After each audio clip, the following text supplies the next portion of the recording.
Hello बच्चों, let's read out the question first. Which has higher mobility. So यहाँ पर हमें ऑप्शंस गिवन है और हम बताना है कि किसकी मोबिलिटी हायर होती है. अब यदि मैं यहाँ पर ऑप्शन देखूँ सो होल्स एंड इलेक्ट्रॉन्स के बारे में बात हो रही है. तो चलिए स्टार्ट करते हैं हम सोल्यूशन से. But before of its let's talk about the key concept which we are going to use here for this question. तो सबसे पहले तो मोबिलिटी होती क्या है, और यहाँ पे मैं इसके फॉर्मूले की यहाँ पर बात कर लेता हूँ कि मोबिलिटी को हम रिप्रेजेंट करते हैं drift velocity by electric field इस फॉर्मूले से. ठीक है, और इसका जो साइन कन्वेंशन होता है उसको हम म्यू से रिप्रेजेंट करते हैं. तो वैसे इन कॉन्सेप्ट का यूज करके हम सॉल्यूशन देखते हैं. तो सबसे पहले तो मैं यहाँ पर बात करूंगा इलेक्ट्रॉन्स के बारे में. ठीक है, अब फिर हम बात करेंगे होल्स के बारे में. अब लेट सपोज कि जो मोबिलिटी ऑफ इलेक्ट्रॉन है वो म्यू ई है और मोबिलिटी ऑफ होल्स वो म्यू एच है. ठीक है, इतना हो गया. अब उसके बाद बेसिकली जो मोबिलिटी ऑफ इलेक्ट्रॉन है वो मोबिलिटी ऑफ होल्स से क्या होती है, ग्रेटर होती है. अब ऐसा क्यों?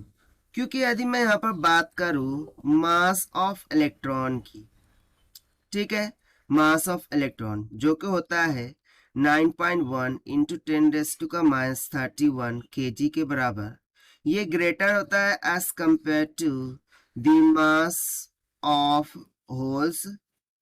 ठीक है, जो भी मास ऑफ होल्स होंगे उनसे मास ऑफ इलेक्ट्रॉन क्या होता है, ग्रेटर होता है. ये एक कंसेप्ट हमने यहाँ पर देख लिया.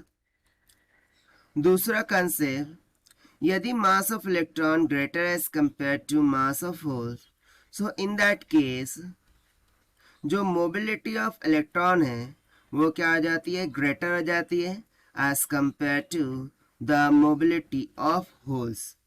सो अब ऐसा क्यों हो रहा है, इसका हम रीजन देख लेते हैं. सो बेसिकली किसी भी सेमीकंडक्टर की यदि मैं बात करूँ, सिंपली लेट सपोज कि सेमीकंडक्टर है. अब उसमें दो बैंड्स होती हैं, एक वैलेंस बैंड हो जाती है, एक कंडक्शन बैंड हो जाती है. राइट, वैलेंस बैंड में क्या पाए जाते हैं, इलेक्ट्रॉन पाए जाते हैं. अब जैसे ही हम बाहर से कुछ सप्लाई देते हैं, एनर्जी देते हैं या फिर टेम्परेचर को इंक्रीज करते हैं, सो जो इलेक्ट्रॉन्स होते हैं वो यहाँ से जंप करते हुए कंडक्शन बैंड पर पहुंच जाते हैं. और यहाँ पर कंडक्शन बैंड में हमें फ्री इलेक्ट्रॉन्स देखने को मिल जाते हैं. क्या, फ्री इलेक्ट्रॉन्स. अब जैसे ही वैलेंस बैंड से कंडक्शन बैंड पर इलेक्ट्रॉन ने जंप कर दिया है, सो यहाँ पर वैलेंस बैंड में क्या क्रिएट हो जाते हैं, होल्स क्रिएट हो जाते हैं. क्या क्रिएट हो जाते हैं, होल्स.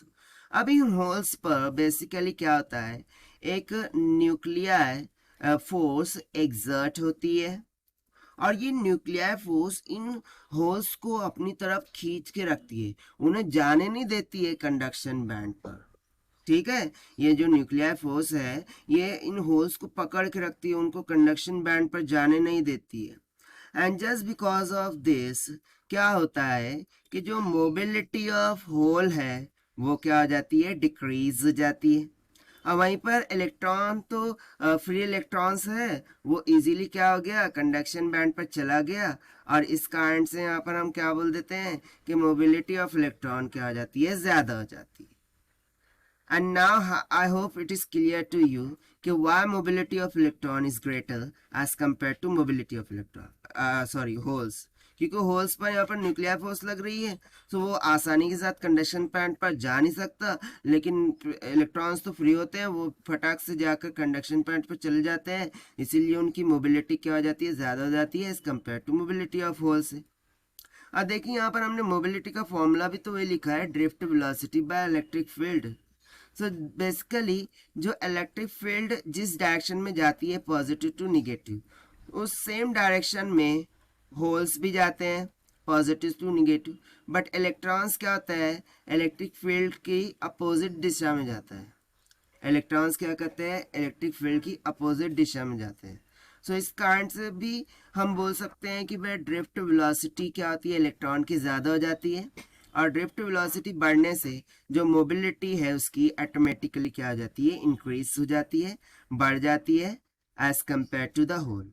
सो यहाँ सिंपली मुझे रिलेशन क्या मिल गया कि mobility of electron is greater as compare to the mobility of whole.